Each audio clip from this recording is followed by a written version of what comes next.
সেটা শুধু একবার নয়, শুধু 2024 সালে নয়, ইতিপূর্বে আমরা আমাদের স্বাধীনতা, মানুষের সবচেয়ে প্রিয় যে বস্তু স্বাধীনতাকে অর্জনের জন্য, স্বাধীনতাকে রক্ষার জন্য ইতিপূর্বে অনেকবার আমাদের জীবন দেয়া, আমাদের রক্ত দেওয়ার ইতিহাস আমরা লিখিত করেছি। আলহামদুলিল্লাহ, আমরা সকাল থেকেই প্রোগ্রামে অংশগ্রহণ করেছেন। প্রোগ্রাম অনেকটা শেষের দিকে আছে। তো আজকের এই প্রোগ্রাম কেন আয়োজন করা হয়েছে, আমরা আশা করছি এই মেসেজ আপনাদের কাছে ক্লিয়ার।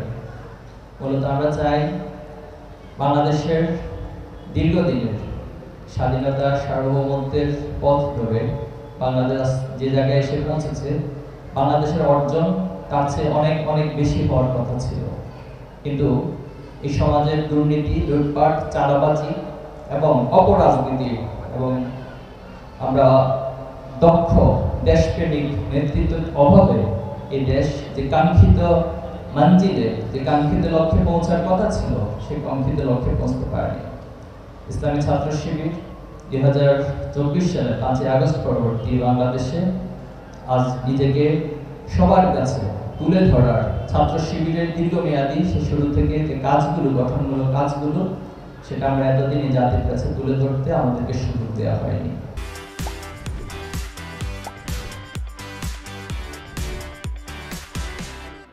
তো সেই ধারাবাহিকতায় আমরা আজকের প্রোগ্রামের মধ্য দিয়ে এমন কিছু মেধাবী, এমন কিছু যোগ্য, এমন কিছু দক্ষ এবং যারা সত্যিকার অর্থে দেশপ্রেমিক হবে, সেই মানুষগুলোকে এই জাতির কাছে আমরা তুলে ধরতে চাই।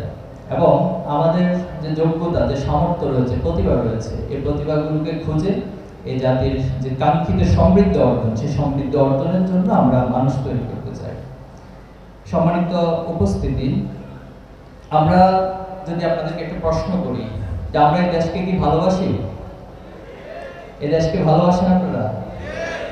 এই দেশের জন্য নিজের জীবন, নিজের রক্ত সবকিছু দিতে কি আমরা প্রস্তুত আছি?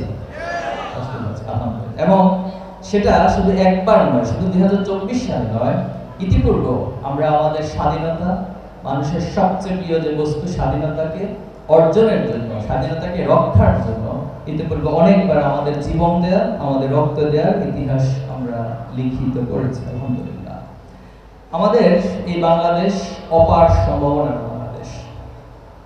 আমাদের যে জনগোষ্ঠী রয়েছে, এটিকে অনেকে অনেকভাবে ব্যাখ্যা করে, কিন্তু আমি পার্সোনালি দেখি এই জনশক্তিকে যদি সঠিক ট্রেনিং এর মধ্য দিয়ে জনসম্পদে রূপান্তর করা যায়, তাহলে বাংলাদেশ পৃথিবীর অনেক দেশকে অতিক্রম করে সমৃদ্ধির পথে এগিয়ে যাওয়া সম্ভব। এজন্য আমাদের দেশে এই জনশক্তিকে জনসম্পদে রূপান্তর করার আজ অনেক বেশি প্রয়োজন। পৃথিবীর সবচেয়ে বড় যে sea beach, Cox's Bazar sea beach, সেটি বাংলাদেশে অবস্থিত। এবং বাংলাদেশে যে ব্লু ইকোনমি জোন রয়েছে, যদি এটাকে বাংলাদেশ সরকার, বাংলাদেশের যারা বাংলাদেশকে নেতৃত্ব দেয়, তারা যদি প্রপার ইউটিলাইজ এবং ম্যানেজমেন্ট করতে পারে, তাহলে বাংলাদেশকে অনেক অনেক দূরে এগিয়ে নেওয়া সম্ভব। আমাদের এখানে রয়েছে পৃথিবীর সবচেয়ে বড় ম্যানগ্রোভ ফরেস্ট, সুন্দরবন রয়েছে।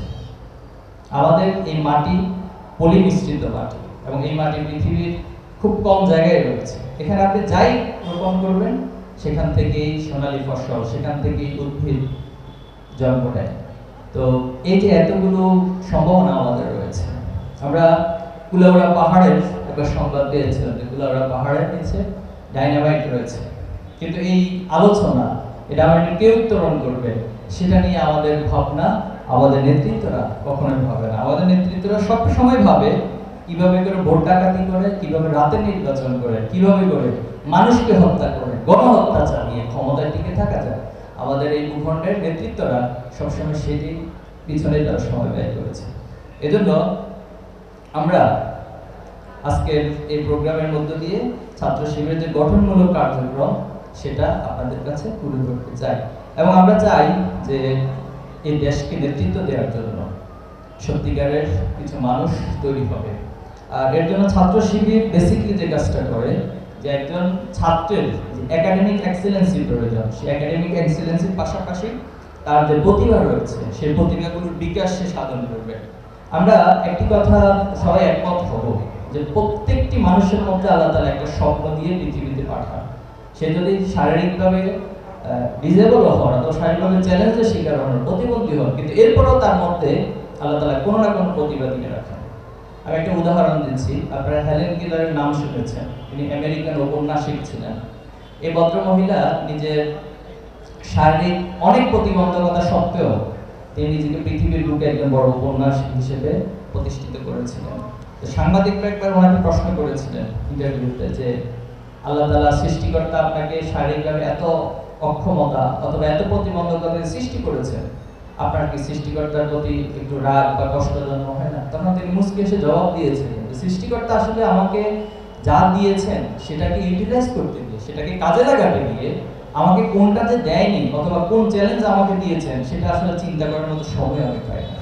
এজন্য আমরা মনে করি প্রত্যেকটি মানুষের মধ্যে একটি স্বপ্ন রয়েছে এবং সেই স্বপ্ন প্রতিভাগুলোকে যদি আমরা জাগিয়ে তুলতে পারি, সেই স্বপ্ন এবং প্রতিভা জাগিয়ে তোলার মধ্য দিয়ে বাংলাদেশের প্রত্যেক মানুষকে জনসম্পদে রূপান্তর করা সম্ভব এবং একটি সমৃদ্ধ বাংলাদেশ গড়ে তোলা সম্ভব।